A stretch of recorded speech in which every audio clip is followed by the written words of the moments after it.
Hey guys, Kyle the Death Knight of Anime here, bringing you my review for Dragon Ball Super Episode 94, and a pretty good episode this week. Actually, the one strength this episode really had is that it had a lot of great character interactions in this episode for me.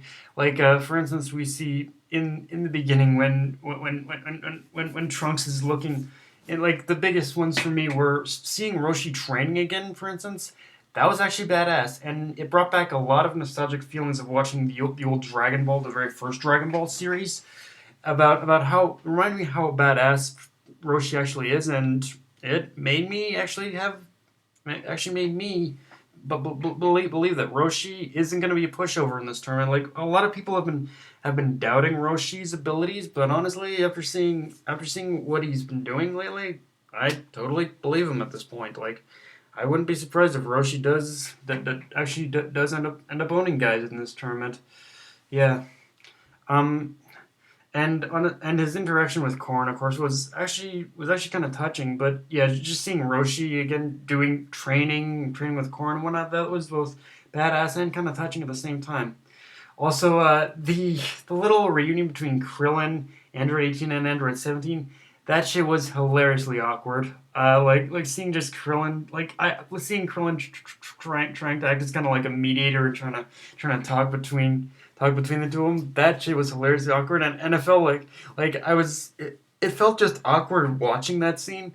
But I was still laughing, kind of giggling like an idiot at the same time, watching Krillin make a fool of himself in front of his wife and brother-in-law, basically. Although the one thing I did realize about that scene the, is that would have been a good opportunity for Toei and Toriyama to capitalize on revealing Android 18 and 17's true names. For those who don't know, or kind of new to for all the newbies out there who are new to Dragon Ball, Toriyama recently revealed a couple of years back, I think. Yeah, a couple of years back, that the true names are La La La La La Peace and Lazuli. Those are the true names. So, yeah, I kind of feel that was a missed opportunity for them to kind of capitalize on that. But whatever, it is what it is. Also, another hilarious scene was Vegeta and Bulma basically lying to Trunks about Frieza. Like that was hilarious. Like you could tell, like when Vegeta was telling Trunks, "Oh no, he don't worry, Frieza's pretty much a good guy at this point," and like he said in his inner monologue, you can see us tearing Vegeta up to basically lie about the most hated person. The person he hates the most, the man, the being who destroyed his entire planet. He you can see it's tearing him up inside to lie to his son about it and whatnot. But and Universe 4. But yeah.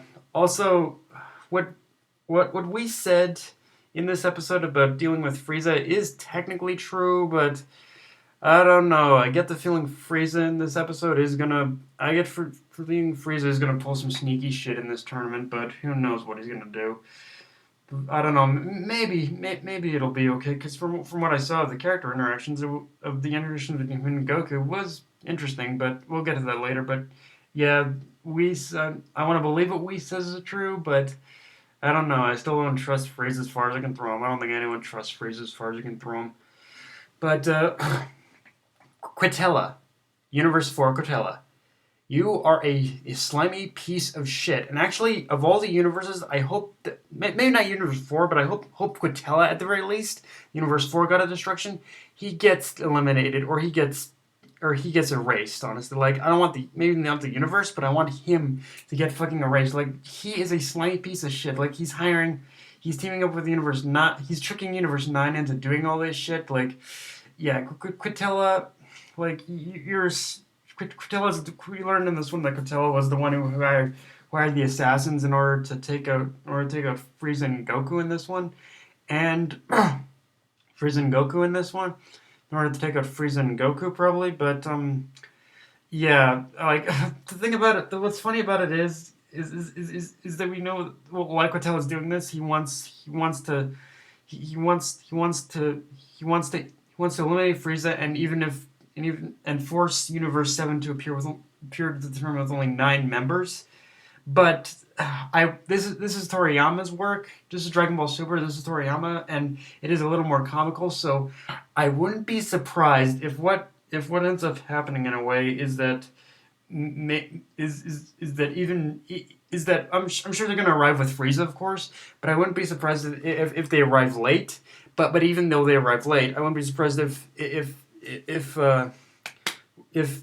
Zeno still allows Universe 7 to compete, because the one thing we need to remember is that even though Zeno is still a very mysterious being, and he's a very dangerous being because of his childlike persona, he still has a fascination and a bit of a friendship with Goku. So in that sense, I get the feeling it's going to be one of those times where they probably arrive late, but Zeno's probably still going to let Universe 7 compete because well, of course, A, they're the main characters, and B, like Zeno just has like a fascinating relationship with Goku. Like he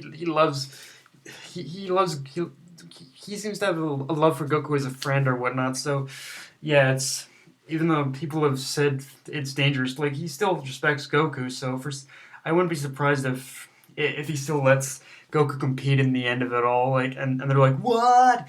But yeah, like, I wouldn't be surprised if that happens, to be honest with you.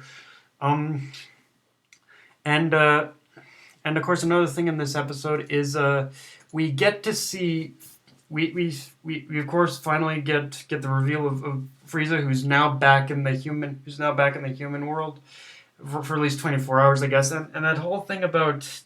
And that whole thing about Boo being out for a month and Frieza only being back for 24 hours, it still confuses the fuck out of me. So guys, if you could please comment in the comment section below and kind of really fill me in on that one, because I'm still very much confused about that one, how that one's gonna work. Like, I don't know, maybe after 24 hours of fighting there is gonna be a break, but I don't know. It's gonna be a battle royale completely, so who knows? Um.